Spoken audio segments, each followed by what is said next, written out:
You're sitting at your desk, staring at a stock chart that's been climbing steady for months. Everything looks solid. The earnings are up. The analysts are happy. Then, a single notification pops up on your phone. It's not an official earnings report. It's not an SEC filing.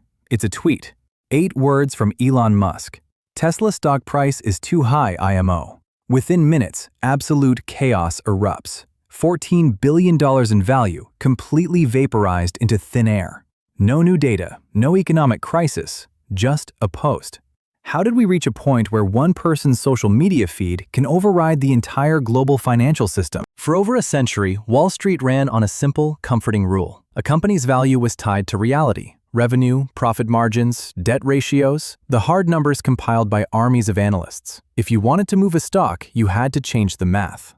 But over the last decade, that fundamental link snapped. We moved from an economy built on fundamentals to an economy powered entirely by attention. The traditional valuation models didn't break down, they were simply bypassed. Now, a single sentence typed on a couch carries more weight than a 100-page quarterly report. Welcome to the paradox of modern wealth, where narrative completely overshadows reality. It's easy to dismiss this as mere market manipulation, or the reckless antics of a bored billionaire. But that explanation is far too lazy. What we're witnessing isn't just a financial glitch. It's a masterclass in modern behavioral psychology. It's a story about the collapse of institutional trust and the rise of digital profits. It's about how social media turned global markets into a high-stakes psychological echo chamber, where collective anxiety and tribal loyalty matter far more than balance sheets ever will.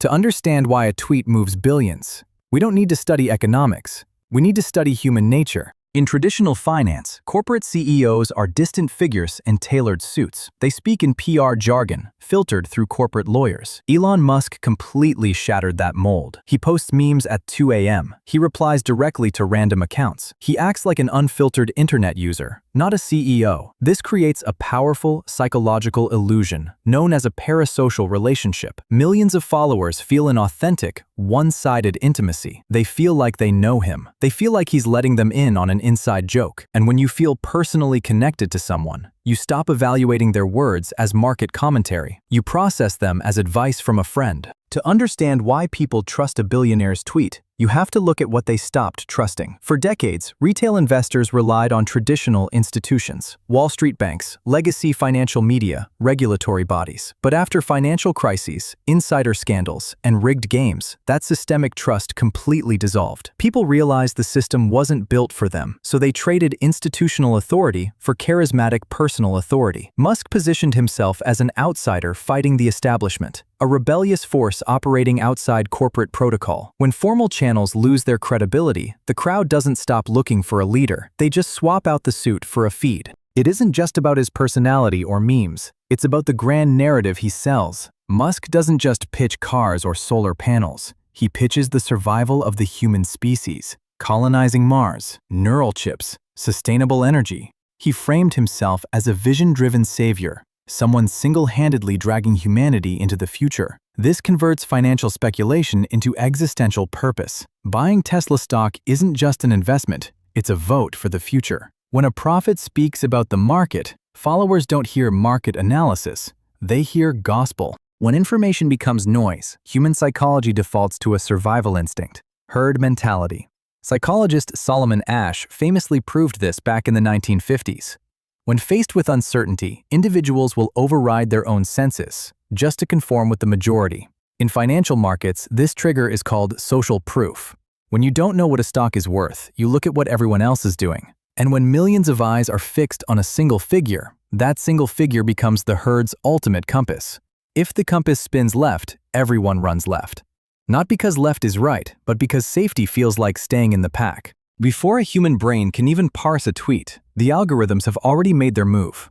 Modern hedge funds don't manually scroll X. They deploy natural language processing bots, automated scrapers monitoring high-profile accounts in real time. The moment a post goes live, AI algorithms analyze sentiment in milliseconds, bullish or bearish, buy or dump.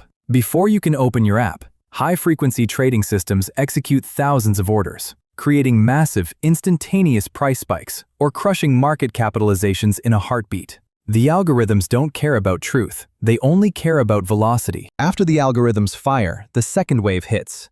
Human emotion. Retail traders open their phones and see a stock shooting up 20%. Panicked logic instantly sets in.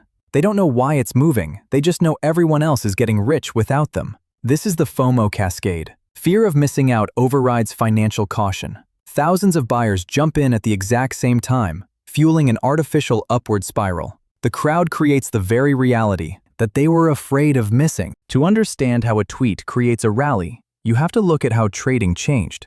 Investing used to require phone calls to brokers and clunky desktop interfaces. Apps like Robinhood removed every friction point. They added push notifications, instant deposits, and digital confetti when you made a trade. They turned high-stakes financial speculation into a casual mobile video game. When buying a stock takes 2 taps, the psychological barrier between thought and trade completely disappears. Nowhere was this gamification more obvious than in the saga of Dogecoin. Created in 2013 as a literal internet joke, it had zero utility and no real economic foundation. Then Musk adopted it as his favorite meme.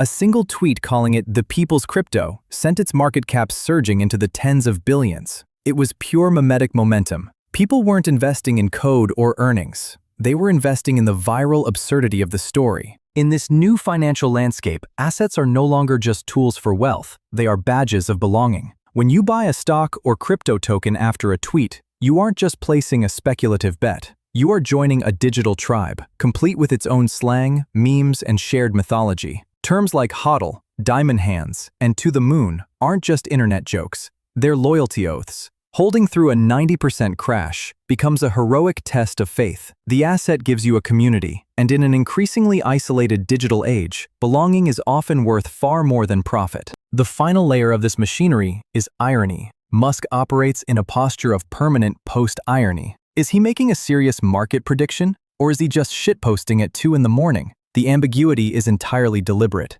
Irony gives him plausible deniability. If a trade backfires or regulators investigate, it was all just a joke. If the price surges to billions, he's a visionary economic mastermind. In a world where attention is currency, irony is the ultimate shield. At first, a single tweet could shatter a market, triggering massive 50% price surges instantly.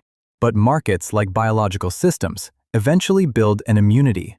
As the novelty wore off over time, the massive rallies shrank into tiny blips. Traders got faster, algorithms adapted, and the window to profit narrowed to seconds.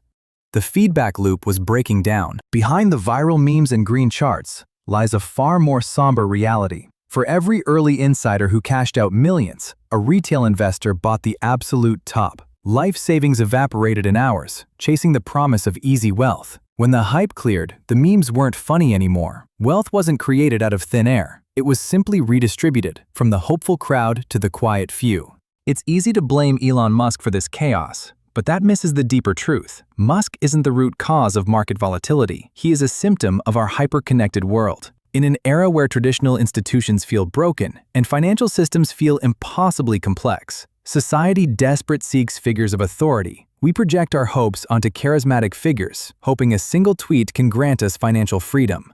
He didn't build this machine, he just learned how to play the keyboard. So as markets continue to move at the speed of a scroll, we are left with a quiet question. Are we truly making independent choices? Or are our financial lives being subtly steered by the digital signals of the collective? When a thought can become a trade in a fraction of a second, the distance between signal and reaction might already be zero. If this breakdown gave you a fresh perspective, consider dropping a like and subscribing for more. It helps fuel the algorithm and keeps these deep dives coming. Thanks for watching.